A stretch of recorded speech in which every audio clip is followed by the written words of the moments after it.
BARC rating തട്ടിപ്പുമായി ബന്ധപ്പെട്ട 24 വാർത്തയിൽ കേന്ദ്ര സർക്കാരിന്റെ നിർണായക ഇടപെടൽ. സംസ്ഥാന പോലീസ് മേധാവിയിൽ നിന്നുള്ള പ്രാഥമിക അന്വേഷണ റിപ്പോർട്ട് കാത്തിരിക്കുകയാണെന്ന് കേന്ദ്ര വാർത്താവിതരണ പ്രക്ഷേപണ മന്ത്രാലയം വ്യക്തമാക്കി. ബാർക്കിന്റെ അന്വേഷണ റിപ്പോർട്ടും ലഭിക്കാനുണ്ടെന്നും കേന്ദ്രം അറിയിച്ചു. ലോക്സഭയിൽ കെ സുധാകരൻ എംപിയുടെ ചോദ്യത്തിന് കേന്ദ്ര സഹമന്ത്രി ഡോക്ടർ എൽ മുരുകൻ നൽകിയ മറുപടിയിലാണ് ഇക്കാര്യം വ്യക്തമാക്കിയത്.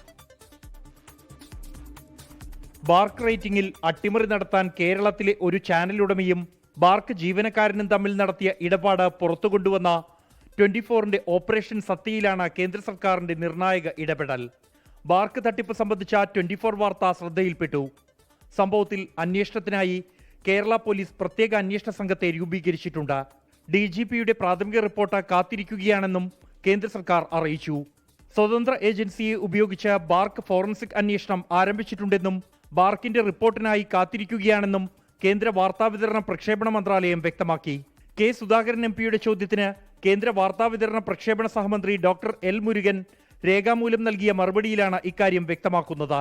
ഗുരുതര സ്വഭാവം കണക്കിലെടുത്ത് ചാനലിന്റെ അപ്ലിങ്കിംഗ്, ഡൗൺലിങ്കിംഗ് അനുമതി സർക്കാർ താൽക്കാലികമായി നിർത്തിവെക്കുകയോ റദ്ദാക്കുകയോ ചെയ്യുമോ എന്ന ചോദ്യത്തിന് 2022 നവംബർ 9 ടെലിവിഷൻ ചാനലുകളുടെ അപ്ലിങ്കിംഗ്, ഡൗൺലിങ്കിംഗ് നയമാർഗനിർദ്ദേശങ്ങൾ പ്രകാരമാണ് നടപടികൾ ഉണ്ടാകുക എന്നാണ് മറുപടി. ടെലിവിഷൻ റേറ്റിംഗ് ഏജൻസികൾക്കുള്ള നയമാർഗനിർദ്ദേശങ്ങൾ ഭേദഗതി പ്രക്രിയയിലാണെന്നും കേന്ദ്ര സർക്കാർ ലോക്സഭയെ അറിയിച്ചു. 24 ഡൽഹി.